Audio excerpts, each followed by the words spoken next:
Freedom on the Menu, The Greensboro Sit-Ins by Carol Boston Weatherford. Paintings by Jerome Lagarrigue.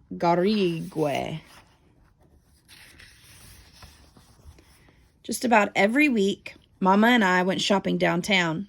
I loved having her all to myself for the afternoon. Whenever it was hot or we got tired, we'd head over to the snack bar in the 5 and Dime store. We'd stand as we sipped our Cokes because we weren't allowed to sit at the lunch counter. Once I watched a girl swivel a stool as she spooned a banana split. In the empty seat beside her was a purse almost exactly like mine. "Can I have a banana split?" I begged Mama. "Not here, Connie," said Mama. "I'll fix you one at home." "Won't be the same," I grumbled. All over town, signs told Mama and me where we could and couldn't go. Signs on water fountains, swimming pools, movie theaters, even bathrooms. We cater to white trade only.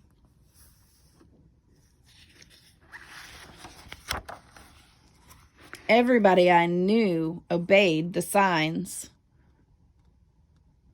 except my great Aunt Gertie from New York. Once when she visited us, she drank from a whites-only fountain and said real loud, "I've never heard of colored water. Have you, Connie?" Then she lifted me up so I could take a sip. I looked up from the fountain. "Y'all know better than that," a man scolded. I started to say, "Sorry, mister," but Aunt Gertie just huffed. "I'm too old for silly rules." It was a real hot day, but the man walked away without taking a drink.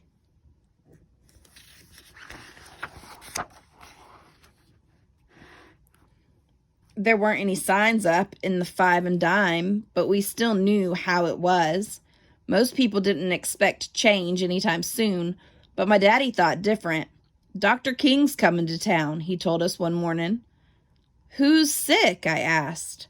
"He's not that kind of doctor, Connie," Daddy laughed. "He's a minister who's working to make things better for us," said Daddy. "So we can go anywhere we please?" said Mama. "Like the lunch counter?" I asked. "Yep," said Daddy, "and other places too."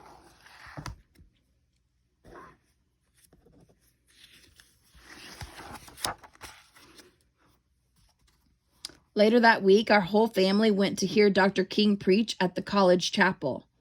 I didn't really understand all of his speech, but I liked his booming voice. It sounded as if he believed God was on our side. Every few minutes, Mama said amen, and when Dr. King sat down, everyone stood and clapped for a long time.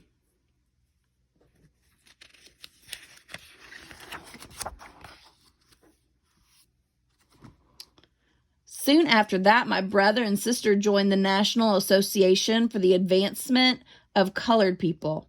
Everyone called it the NAACP. They let me tag along as they went door to door helping people to sign up to vote. "I've never voted in my life," said a white-haired lady, leaning on a cane. "Will I get to vote for the president?"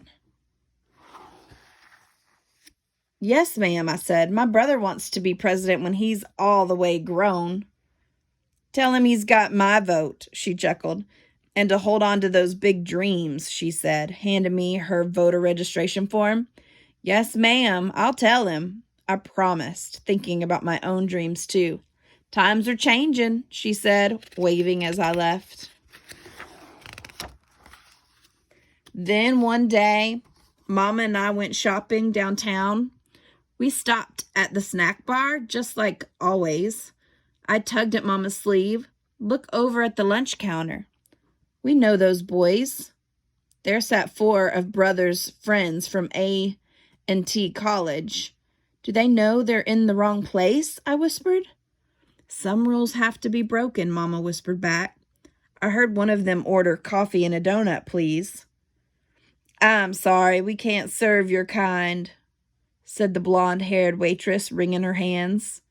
The boys didn't budge. Don't y'all understand English? A kitchen worker asked. Go on over to the snack bar, she hissed. Stop making trouble here. The manager tapped his foot and jutted out his chin. They can sit there forever for all I care, he said, storming out of the store.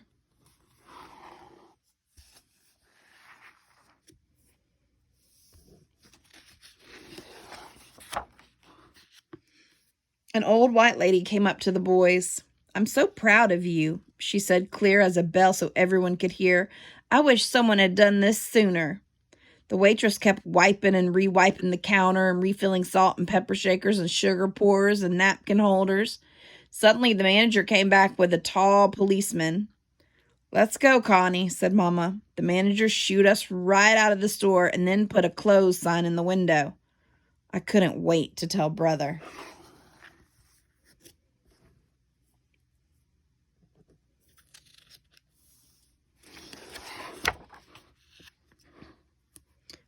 Why'd your friends do that? I asked. If we can spend money at a store, said Brother, it's only fair that we should be able to eat at the store's lunch counter. I guess so, I said. Think it'll work? Sometimes it's important just to try, said Daddy, rubbing his chin. The next day, Daddy showed me the newspaper. The headline said, Negro students stand up by sitting down. They sat 4 hours, said Daddy, peering over the newspaper. I'd be too hungry to wait that long, I said.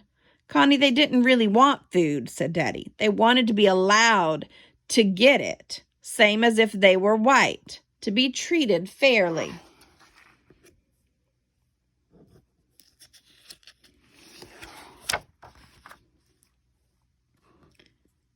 By Friday, we heard on the news how hundreds more had joined the sit-ins. The protests are growing, I told Daddy. I'm joining the sit-ins, Brother said, bursting into the room. And I'm going to picket downtown, said Sister, tomorrow. I want to go too, I said. I'm plenty big enough to hold a sign, and I know I can sit. It's good that you want to help, said Daddy, but Connie, you're too young for these things. I never get to do anything important, I pouted. You can help us make picket signs, said Sister. That's very important. The next morning, I handed my sister my little flag for her to carry. We'll tell you everything when we get home, Brother promised. Turns out, I saw the protests on TV. Hundreds of people walked up and down the sidewalks in front of stores, restaurants, and movie theaters. I saw my own sister carrying a picket sign. And there was the back of Brother's head at the lunch counter. My own brother. I'm just so proud of them, said Daddy. Me too, I said. I just pray there's no trouble, Mama fretted. After a while, I watched the news on TV almost as much as Mama and Daddy. One night, I saw a report on the sit-ins. That doesn't look like downtown, I said. Connie, the sit-ins have spread all over the South, said Daddy. Just then, the phone rang, and I answered it. Daddy, it's Sister. She got arrested at the lunch counter. She's in jail. Sister, who's always got A's in school, who hardly ever got in trouble, who was what Mama called mule stubborn. Daddy raced to the police station, but Sister wouldn't let him get her out of jail. He told me how the students kept chanting, jail, not bail, jail, not bail. We can't just leave Sister here with the bad guys, I pleaded.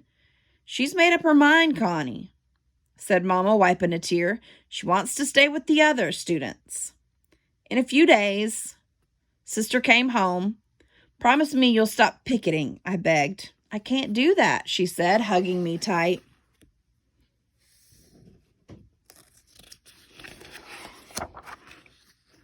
Now, instead of shopping downtown, we had to order from the Sears catalog. Mama and I leafed through the big, thick catalog together, and she even let me help pick things out. But we both knew it wasn't the same. How long before the sit-ins are over, Mama? I asked. Till folks get what they want, said Mama. That summer, Mama, Daddy, and I finally went downtown. When we passed Woolworths, I heard someone shout, "They're serving them!" Daddy stopped so fast that the brakes screeched and Mama and I jolted forward. We parked and ran to the lunch counter.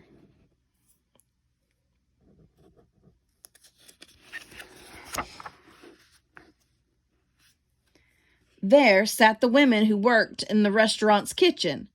They were all dressed up fancy and eating egg salad. I can't even stand the smell of egg salad, but I stood and watched them eat every bite. Looks pretty good, I said. Daddy and I shared big grins. The next day, brother, sister, and I made a special trip downtown. Brother wore a suit and tie, and we girls wore hats and white gloves. At the lunch counter, I climbed up on a stool next to them. We'll have 3 hot dogs, 3 French fries, 2 coffees, 1 Coke, and 1 banana split, please, I told that blonde-haired waitress. Sister and brother sipped coffee, and I twisted on my stool while we waited for our meals. Our food soon arrived, and as I ate, the waitress popped an extra cherry on a mound of whipped cream. She still looked nervous, but she smiled at me. It was the best banana split I ever had.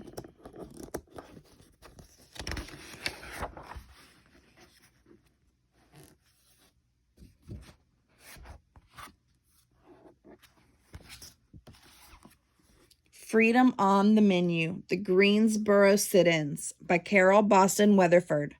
Paintings by Jerome La Garrigue.